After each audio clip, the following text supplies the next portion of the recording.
دبورا دبورا Bible مقدس میں ایک بہت بااثر خاتون ملتی ہیں۔ یہ نبیہ تھیں۔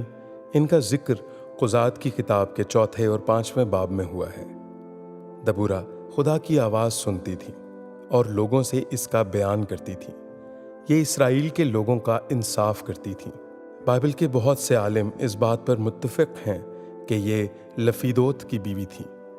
جب بنی اسرائیل کنعانیوں کے ہاتھ دکھ اٹھا رہے تھے، اس وقت میں دبورا نبیہ خدا کی طرف سے وہاں بنی اسرائیل کے لیے مددگار تھیں۔ دبورا اپنی حکمت کی وجہ سے جانی جاتی ہیں۔ دبورا عبرانیوں کی رہنما اور پرانے عہد نامے میں خاتون قائد کے طور پر تھی۔ انہیں اسرائیل کی قاضی بھی کہا جاتا ہے۔ دبورا افرائیم کے کوہستانی ملک میں راما اور بیتیل کے درمیان کھجور کے درخت کے نیچے رہتی تھیں، اور اسرائیل کے لوگ ان کے پاس انصاف کے لیے آیا کرتے تھے۔ دبورا کی کہانی کا ایک مشہور واقعہ جس میں آپ کا کردار بہت نمایاں نظر آتا ہے۔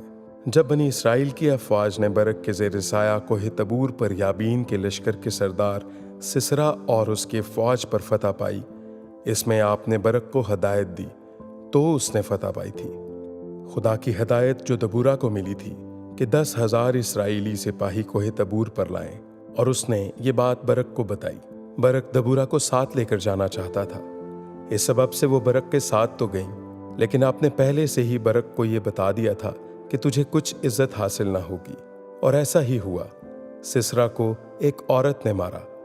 جنگ میں فتح کے بعد دبورا نے فتح کا گیت بھی گایا۔ اسے دبورا کا گیت کہا جاتا ہے۔ آپ نے اسرائیلیوں کی فتح کو منایا اور خدا کی تعریف کی۔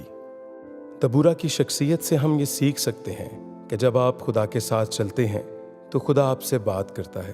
آپ خدا کی آواز کو سننے کے قابل ہو جاتے ہیں، مگر نہ صرف وہ آواز آپ کی زندگی یا آپ کے حالات کے لیے ہوتی ہے، بلکہ اس آواز کا مقصد کبھی بڑا بھی ہو سکتا ہے، کسی دوسرے کے لیے یا کسی قوم یا کسی دوست کے لیے بھی ہو سکتا ہے۔ خدا کی آواز ہمیں محتاط کرتی ہے اور ہمیں تیار کرتی ہے کہ ہم جنگ میں فتح پا سکیں۔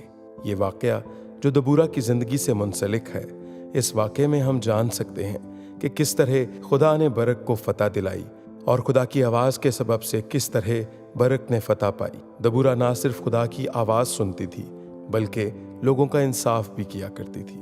میں آپ کو یہ بتانا چاہتا ہوں کہ خدا نے جو نعمتیں آپ کو دی ہیں وہ صرف آپ کے لیے نہیں بلکہ وہ لوگوں کے لیے ہیں، تاکہ لوگوں کی مدد ہو سکے۔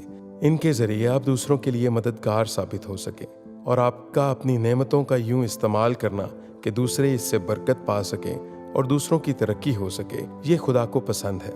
اس لیے ضرور ہے کہ جو خدا نے آپ کو دیا ہے وہ سب دوسروں میں بھی بانٹیں اور اس سب کے وسیلے سے لوگوں کی مدد کریں۔ خداوند آپ سب کو برکت دے۔ آمین۔